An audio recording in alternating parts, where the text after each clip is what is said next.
नमस्कार, मी ज्ञानदा कदम बुलेटिनमध्ये आपल्या सर्वांचं स्वागत करते। पहलगाममध्ये झालेल्या दहशतवादी हल्ल्यानंतर भारत पाकिस्तान या दोन देशांमध्ये कमालीचं तणावाचं वातावरण आहे। याच तणावाच्या पार्श्वभूमीवरती भारतीय सैन्य आपली सज्जता, आपली ताकद दाखवून देत आहे। सीमेवरच्या तणावाच्या पार्श्वभूमीवर भारतीय सैन्यानं थेट गंगा एक्सप्रेसवेवरती लढाऊ विमानं उतरवत पाकिस्तानला इशारा दिलाय।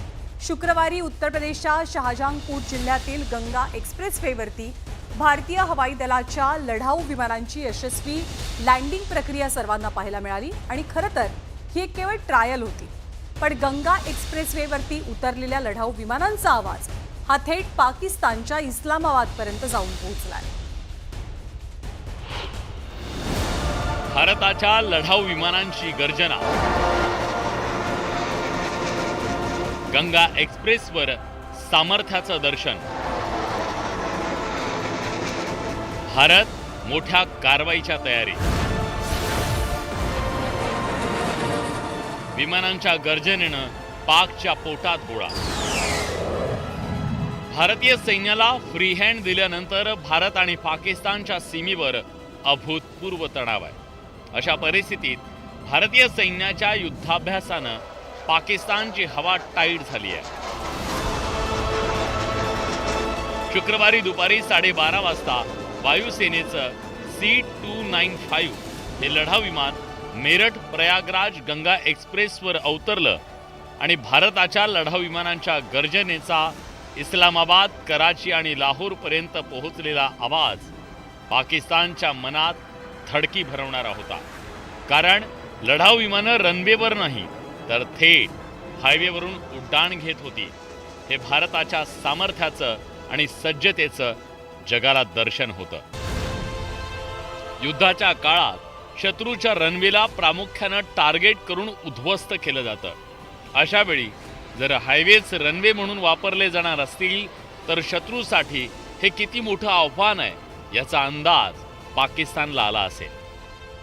ज्या गंगा एक्सप्रेसवरून विमानांनी टेक ऑफ केलं ते गंगा एक्सप्रेस कराचीपासून 1188 किलोमीटरवर आहे, तर इस्लामाबाद 744 किलोमीटरवर आहे, तर लाहोर अवघ्या 487 किलोमीटरवर आहे। याच गंगा एक्सप्रेसपासून पाकिस्तानमधलं रावळपिंडी 733 किलोमीटर तर पाकव्याप्त काश्मीर 719 किलोमीटरवर आहे। यावेळी जॅग्वार, सुखोई, मिराज आणि भारताच्या सामर्थ्याचं प्रतीक असलेलं राफेलही एक्सप्रेस वेवर अवतरलं। सगळ्यात महत्त्वाचं म्हणजे वादळी वाऱ्यातही विमानांनी आपल्या सामर्थ्याचं दर्शन घडवलं। दिवसानंतर रात्रीही अशाच प्रकारची चाचणी केली जाणार आहे। गंगा एक्सप्रेसवे हा उत्तर प्रदेशातला चौथा असा हायवे आहे ज्यावर विमानं लँड आणि उड्डाण करू शकतील। 36,230 कोटी रुपये खर्च करून मेरठ ते प्रयागराज असा 594 किलोमीटरचा हा एक्सप्रेस बनवण्यात आलाय। वायुसेना, थलसेना आणि जलसेना यांनी मिळून हे ठरवलंच असेल की काय करायचं, आणि जे ठरवलं असेल त्याच्यासाठी हा सराव सुरू आहे असं मला वाटतं। संपूर्ण युद्ध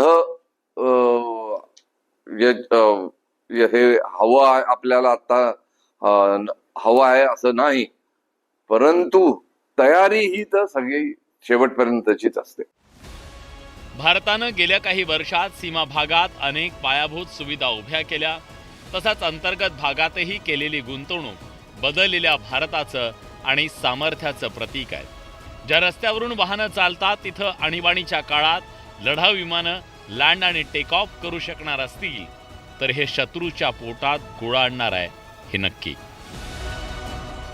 ब्युरो रिपोर्ट, न्यूज 18 लोकमत।